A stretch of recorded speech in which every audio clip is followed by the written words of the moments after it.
আসসালামু আলাইকুম। দর্শকের কথা অনুষ্ঠানে আপনাদের সকলকে আমন্ত্রণ জানাচ্ছি।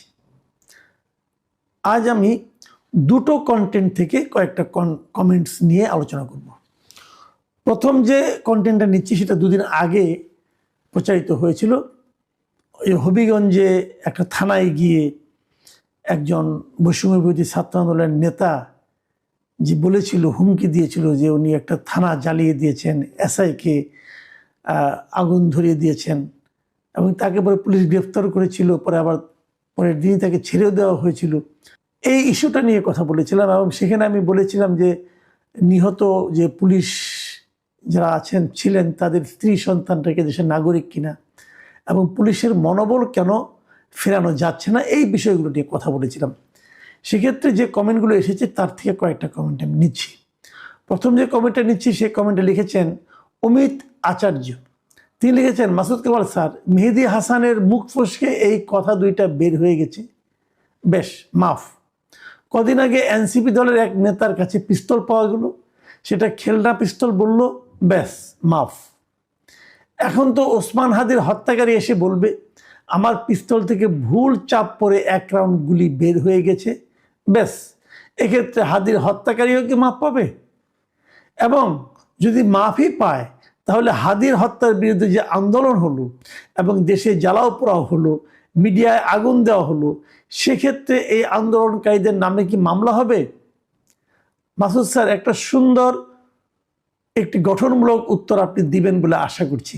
ধন্যবাদ ভাই। আপনি যে কথাগুলি বলেছেন এটার কি উত্তর আমি দিব বলেন? এর উত্তর আপনিও জানেন, সবাই জানে, কাজে আমার কাছ থেকে নতুন করে উত্তর নিয়েন না, বেশ এই পর্যন্তই থাক। মোহাম্মদ মিলন লিখেছেন, স্যার পুলিশ হত্যার বিচার চাইতাম না যদি দেশটা দুর্নীতিমুক্ত, বৈষম্য মুক্ত, মব মুক্ত বা আন্দোলনকারী প্রতিটি ছাত্রের যদি চাকরি হতো। দেখেন, এই মিলন সাহেব যে কথাটা বলেছেন এটা কিন্তু খুবই একটা গুরুত্বপূর্ণ কথা। ওনার কথার মধ্যে আবেগ আছে। মানে উনি এই হত্যাটার বিচার চাইতেন না যদি এই জিনিসগুলি পাইতেন। মানে যেগুলি উনি পেতে চাচ্ছেন এগুলি কিন্তু আহামরি কোনো কঠিন বিষয় না। ওই আন্দোলনের সময় প্রত্যেকটা মানুষের মনে কিন্তু এইগুলি পাওয়ার চাওয়ার একটা আকাঙ্ক্ষা কাজ করেছিল। মানে তারা যা চেয়েছিল সেটা যদি বাস্তবায়িত হতো তাহলে হয়তো ওই ক্ষতিটাও উনি ত্যাগ করতে রাজি হতেন। কিন্তু এই চাওয়াগুলি একটাও কি বাস্তবায়িত হয়েছে? হয়নি। আমি কিন্তু অন্য কথা বলি। আমার কথাটা হলো কি, ওইগুলি যদি পানও আপনি, তারপরেও যে কোনো হত্যাকাণ্ডেরই বিচার হওয়া উচিত এবং আন্দোলনের ক্ষেত্রে বিচার হবে না এটা বলা উচিত। বিচার মানে কিন্তু সবারই ফাঁসি না। যদি কোনো বিচারে যদি প্রমাণ হয় যে ওই পুলিশ উনি একটা বিরুদ্ধে পক্ষ ছিলেন, অতএব উনি অস্ত্র ধরেছিলেন, অতএব ওনার বিপ্লবীদের হাতে মৃত্যু হওয়াটা স্বাভাবিক ছিল, প্রয়োজনীয় ছিল, হলো, এটা তো একটা বিচার। কিন্তু একজন পুলিশ কিছুই করেনি, সে একটা থানায় বসেছিল, আপনি যে থানা জ্বালিয়ে দিলেন, লোকগুলিকে আগুনে পুড়ে মারলেন, এটা তো বিপ্লব না, এটা তো এক ধরনের হঠকারী সিদ্ধান্ত, এটা থেকে সন্ত্রাসী কর্মকাণ্ড। আপনি পুলিশ আপনার সঙ্গে যুদ্ধ করতে যে মারা গেছে, কোনো সমস্যা তো নাই রে ভাই। তো ওই জিনিসগুলোর কিন্তু বিচার হওয়া দরকার। অনেক জায়গায় থানা লুট হয়েছে, যেগুলো অস্ত্র এখন উদ্ধার করার চেষ্টা করা হচ্ছে। কেন ভাই উদ্ধার করবেন কেন? ওদের বিপ্লবের জন্য প্রয়োজন ছিল, তো ছেড়ে দেন। অস্ত্র উদ্ধার করতে চাচ্ছেন কেন আপনারা এখন? তাহলে এই অস্ত্র উদ্ধার করা যদি বৈধ হয়, এটা যদি প্রয়োজনীয় হয়, ওই বিচারগুলিও প্রয়োজনীয়। হিসাব সোজা, হয়তো গাইড জন্য বললে তো হবে না। যা হোক, এরপরে মন্তব্যটা করেছেন আহসানুল হুসাইন আহসান। তিনি লিখেছেন, বুক ফুলিয়ে এসআইকে জ্বালিয়ে দিয়েছি এমন বক্তব্য প্রকাশ্যে দেওয়া সম্ভব হচ্ছে মূলত দোষীদের যথাযথ বিচারের মুখোমুখি না করার কারণে। তারা আজ জনতার বিচারের আশ্রয় নিয়ে প্রকাশ্যে কথা বলার সাহস পাচ্ছে। এটি হঠাৎ করে একদিনে তৈরি হয়নি। গত 1.5 বছরে আমরা যে ধরনের প্রশ্রয় দিয়েছি তারই ফল এটি। আপনি নিশ্চয়ই অবগত আছেন যে অভিযুক্ত ব্যক্তি মাত্র 2000 টাকার মোচলেখায় ছাড় পেয়েছে। বিষয়টি কি বিস্ময়কর নয়? আমার কাছে এটি আর অবাক লাগছে না। এ ধরনের সিদ্ধান্তের ফলেই দেশে ছিনতাই, ডাকাতি ও সংঘবদ্ধ অপরাধ আশঙ্কাজনকভাবে বেড়ে চলেছে। কারণ আমরা কার্যত অপরাধকে বাড়তে দিয়েছি। একটি সরকার চাইলে এসব পরিস্থিতি কঠোরভাবে নিয়ন্ত্রণে আনতে পারে, কিন্তু বাস্তবে তা করা হচ্ছে না। কারণ ক্ষমতাবানদের জন্য রয়েছে সর্বোচ্চ নিরাপত্তা ও প্রোটোকল, আর আমাদের জন্য নয়। আমাদের মানুষ হিসেবে গণ্য করা হয় না, আমরা কেবল জনতা, আর তারা তথাকথিত বিশেষ মর্যাদার অধিকারী। এই মন্তব্য নিয়ে আর বিশেষ মন্তব্য করব? উনি যেটা বলেছেন এগুলো আমি মনে করি সরকারের বিবেচনা করে দেখা উচিত। হুসাইন আহমেদ লিখেছেন, ওইসব স্ত্রী সন্তানদেরকেও বিচারের আওতায় আনা উচিত। যখন স্বামী কারি কারি ঘুষ এনে খাওয়ায়, তখন বিরোধিতা না করে দামি দামি শাড়ি বিলাসিতা কোথা থেকে আসে? দেখেন, এই হুসাইন আহমেদ যে কথাটা বলেছেন, অবশ্যই এগুলো অন্যায়। যে সমস্ত লোক ঘুষ খায়, কারি কারি টাকা আনে, তার ফ্যামিলির থেকে প্রতিবাদটা করা উচিত। যদি ফ্যামিলির থেকে প্রতিবাদটা হতো তাহলে কিন্তু ঘুষ টুস অনেক কমে যেত। কিন্তু আমার প্রশ্ন হুসাইন সাহেবকে, ভাই, যে কজন পুলিশ মারা গেছেন কেবল তারাই কি দুর্নীতি করতেন? তারা কি সবাই দুর্নীতি করতেন? তারা ছাড়া কি এদেশে আর কোনো পুলিশ দুর্নীতি করে না? তারা ছাড়া কি এদেশের আর কোনো কর্মকর্তা, আর কোনো সরকারি কর্মচারী দুর্নীতি করে না? তাহলে তাদেরও কি, তাদের সঙ্গে সঙ্গে তাদেরও হত্যা করবেন, তাদের স্ত্রী সন্তানদেরও বিচার করবেন? করলে সবারটাই করেন। যে মারা গেছে উনি ঘুষ খেতেন এমন একটা কাল্পনিক কথা বলার মাধ্যমে আপনি তাদের স্ত্রী সন্তানদেরও বিচার করতে চাচ্ছেন। ভাই, আপনি কেমন মানুষ? আপনার মধ্যে কি লজিক কাজ করবে না? আপনার মধ্যে কি আইন বিচার এগুলি কোনোটাই কাজ করবে না? আমি আপনাকে বলবো, আপনি যদি ঠান্ডা মাথায় চিন্তা করেন, এই কথা আপনি দ্বিতীয়বার ভাই বলতে পারবেন না। এই মন্তব্যটা লিখেছেন সোনাতিক। তিনি লিখেছেন, সিনেমায় মাঝে মাঝে থানায় গিয়ে মাস্তানরা যেভাবে কথা বলে মনে হচ্ছে বাস্তবেও তাই দেখছি। আপনার কথা আসলে কিন্তু তাই হয়, বিশেষ করে হিন্দি সিনেমায় এরকম দেখা যায়। নূর মোহাম্মদ লিখেছেন, সুশীলতা বাদ দেন, আপনার সন্তান বা ভাইকে আপনার সামনে গুলি করে মারবে আর আপনি খুনির পূজা করবেন? ভাই, আমি খুনির পূজা করতে বলিনি, আমি খুনের বিচার করতে বলছি। খুনির পূজা করবেন কেন? আর আপনার কোন ভাই সন্তানকে কে গুলি করে মেরেছে তার বিচার করেন আপনি। কিন্তু যে লোকটা থানায় বসেছিল তাকে আপনি থানা সব পুড়িয়ে দিচ্ছেন, এটার বিচার হবে না? কে কাকে খুন করেছে, কার ভাইকে মেরেছে তাকে মারেন, তাকে আপনি ধরেন, তাকে বিচার করেন, আমার কোনো আপত্তি নেই তো। কিন্তু এখানে সুশীলতার কি হলো? এই একটা পেয়েছেন আপনারা ভাই, যারে তারে যা ইচ্ছে বলে দিলেন, সুশীলতা বাদ দেন, অমুক দেন, তমুক দেন। এইগুলি হলো কি এই আন্দোলনের, এই যে বলে না নতুন বন্দোবস্ত, এই বন্দোবস্ত হলো এই ফল। এবং এই বন্দোবস্তের এই ফলের কারণে কিন্তু আজকে দেখেন এনসিপির কি দুরবস্থা, এনসিপির সম্পর্কে সাধারণ মানুষ কি বলছে একবার ভাবুন। এবং আপনাদের নিয়ে মানুষ কি ভাবছে একবার ভাবুন একবার। দেখেন এই ইলেকশনে এনসিপি কয়টা ভোট পায়, অথচ তাদের তো সর্বোচ্চ ভোট পাওয়ার কথা ছিল, তারাই তো হাসিনাকে তাড়িয়েছে বলে দাবি করে। তাহলে এরকম হচ্ছে কেন ভাই? শুনেন, মানুষকে ইনসাল্ট করা, মানুষকে অপমান করার চেষ্টা করা, এটা কোনো ভালো কথা না। একটা সভ্য সমাজে এটা ঘটে না। লজিকে যখন না পারবেন তখন এরকম বলবেন, এটা ঠিক না। লজিকে আসেন।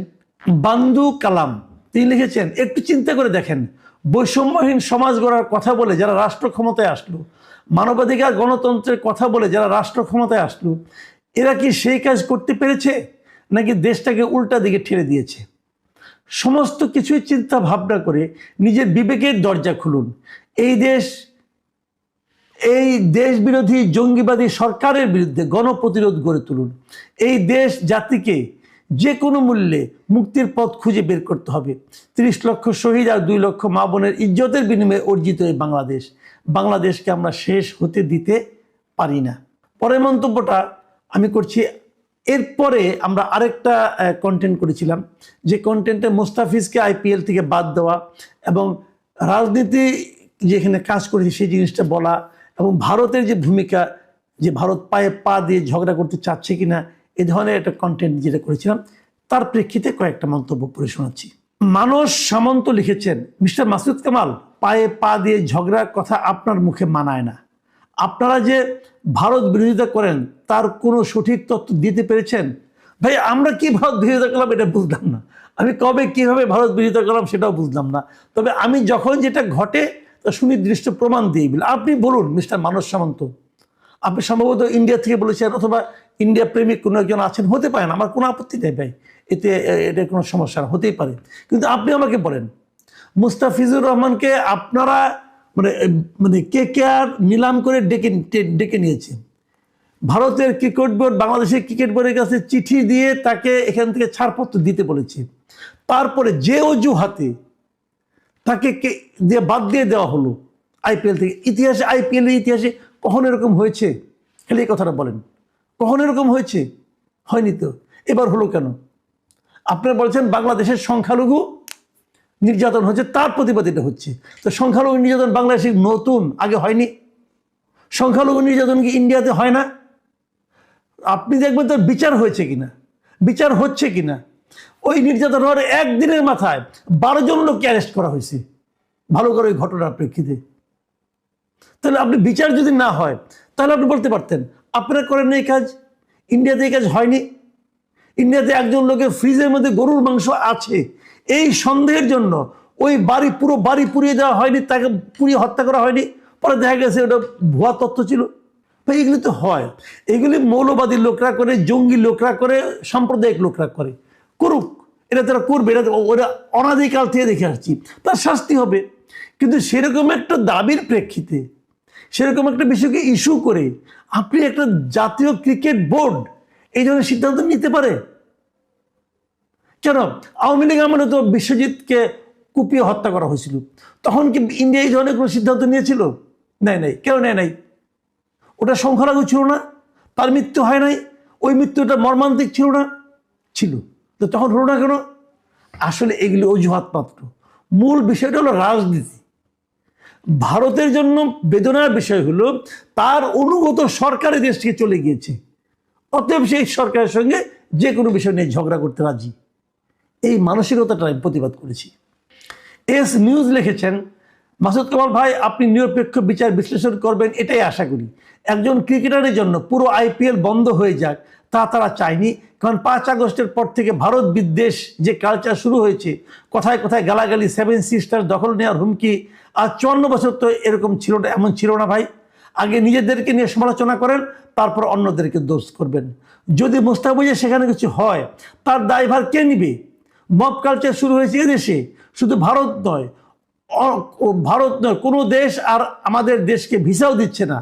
দেশকে যে অবস্থায় নিয়ে গেছে ভাই, দেশ পরিচালনা করতে গেলে সব দেশের সাথে সুসম্পর্ক বজায় রেখে দেশ পরিচালনা করতে হয়। আর আপনি বলছেন পায়ে পাড়া দিয়ে ঝগড়া বাঁধানোর কথা, পায়ে পাড়া দিয়ে তো ঝগড়া বাংলাদেশ শুরু করেছে তাদের সাথে। ধন্যবাদ ভাই, আপনার কথা আমি বুঝলাম। আমি অনেক কিছুই মানি এখানকার, যে বাংলাদেশে এই যে 7 সিস্টার্স দিয়ে এখানে কোনো লিডার কথা বলছে, এটা অন্যায়, এর বিচার হওয়া উচিত। এবং এর বিচার আপনি কি চাবেন ভাই? আমি চেয়েছি। আপনি দেখেন আমার 2 দিন আগে এগুলো দেখেন, হাসনাত আব্দুল্লাহকে নিয়ে আমি কি বলেছি, আমি চেয়েছি। এখন ওইটা যখন আমি বলেছি তখন আপনি চুপ করে থাকবেন। আর যখন ভারত এই ধরনের একটা সিদ্ধান্ত নিল, সেই সিদ্ধান্তের ব্যাপারে আপনার গায়ে জ্বালা ধরে গেল কেন ভাই? আপনি বলছেন যে আমাদের এখন কেউ পাস পেয়ে ভিসা দিচ্ছে না, তার মানে আপনি বাংলাদেশের লোক, খুব ভালো কথা। তো বাংলাদেশের লোক হয়ে আপনি মুস্তাফিজের এই ঘটনাকে জাস্টিফাই করতে চান কোন বিচারে? এটা আমাদের বুঝান। হ্যাঁ, আপনি কি বলেছেন যে একজন খেলোয়াড়ের জন্য IPL বন্ধ হয়ে যায়, এটা নিশ্চয়ই আমি চাই না। হ্যাঁ চাই না, সেই কারণে তো বাংলাদেশ ভারতে যাচ্ছে না, কারণ বাংলাদেশে যখন 25 জন লোক থাকবে, এই 25 জন লোকের কারণে যদি বিশ্বকাপ বন্ধ হয়ে যায়, তাহলে আপনি কি বলবেন? তো এখন আবার ভারত কান্নাকাটি করতেছে কেন ভাই? বিষয়টাকে মানে একদম নৈর্ব্যক্তিকভাবে দেখেন, নিরপেক্ষভাবে দেখেন। সুব্রত ভট্টাচার্য লিখছেন, মাসুদ কামাল ভাই বিগত 2 বছর ধরে আমি আপনার প্রতিটা ভিডিও দেখি, আমি আপনাকে অসাম্প্রদায়িক লোক হিসেবে চিন্তা করে থাকি, কিন্তু এই খেলা নিয়ে যে রাজনীতি হচ্ছে সেখানে আপনি নিজেকে ছাড়িয়ে যেতে পারলেন না। ভারত আর বাংলাদেশের মৌলবাদীরা এক মাত্রা নয়, মুসলিম মৌলবাদ হিন্দু মৌলবাদের চেয়ে অনেক বেশি উগ্র, অনেক বেশি ক্ষতি সাধন করতে পারে, এই কথাটা মাথায় রাখতে হবে। ভারত যদি অসাম্প্রদায়িক রাষ্ট্র না হতো, তাহলে ভারত যখন স্বাধীন হয় তখন ভারতবর্ষের সংখ্যালঘুদের যা শতাংশ ছিল এখন তার চেয়ে কী করে বাড়ে। অপরপক্ষে বাংলাদেশি মৌলবাদীদের দ্বারা পরিচালিত বলেই বাংলাদেশের সংখ্যালঘুরা 22% থেকে এখন নেমে গিয়ে 7% হয়েছে। এই ঘটনাটাকে অস্বীকার করার কোনো সংখ্যা তত্ত্ব আপনার কাছে আছে? কাছে থাকলে জানাবেন। ভাই সুব্রত বাবু, আমি আপনাকে একটা কথা বলি ভাই, আপনি 2 বছর ধরে আমার ভিডিও দেখেন, আমি অত্যন্ত কৃতজ্ঞ আপনার কাছে। আমাকে ছাড়িয়ে যেতে পারি না, এটাও স্বাভাবিক। আমি কখনো আমাকে ছাড়িয়ে যেতে চাই না, আমি আমার অবস্থানে থাকতে চাই। কিন্তু একটা কথা হলো কি, ভারতের মৌলবাদীরা বাংলাদেশের মৌলবাদীদের যে ভালো, এটা কোনো বিষয় না। আপনি 1 চামচ খান আর 10 চামচ খান, ঘটনা একই। মৌলবাদ জিনিসটাই খারাপ, ভালো আর মন্দ কোনো ইকুয়েশন না রে ভাই। আপনি যদি ভালো হন, মনে করেন ভারত ভালো, আমরা খারাপ, ঠিক আছে মানলাম ভাই, তাহলে ভারত যদি ভালো হয় তো তার কাছ থেকে তো আমি আরো ভালো আচরণ আশা করব। আপনি কোন বিবেচনায় আপনি আমাকে বলেন যে আপনি মুস্তাফিজের এই ঘটনাটা ভারতের পক্ষ থেকে ভারত ভালো কাজ করেছে, এটা আপনি বলবেন? আপনার বিবেচনাটা কি, এটাই বুঝতে পারছি না ভাই। ভারত যখন ভালো, আমি তো ভারতকে ভালো বলছি, সমস্যা তো নাই। বাংলাদেশ খারাপ আপনি বলছেন, এটা মানবো না ভাই। বাংলাদেশে ভালো, ভারতে মৌলবাদ আছে, বাংলাদেশে মৌলবাদ আছে, মানতে রাজি আছি। কিন্তু যখন আপনি বলবেন যে ভারতের মৌলবাদীরা বাংলাদেশের চেয়ে কম খারাপ, তখন আমি মানব না। মৌলবাদী তাই খারাপ, কম আর বেশি নাই এখানে।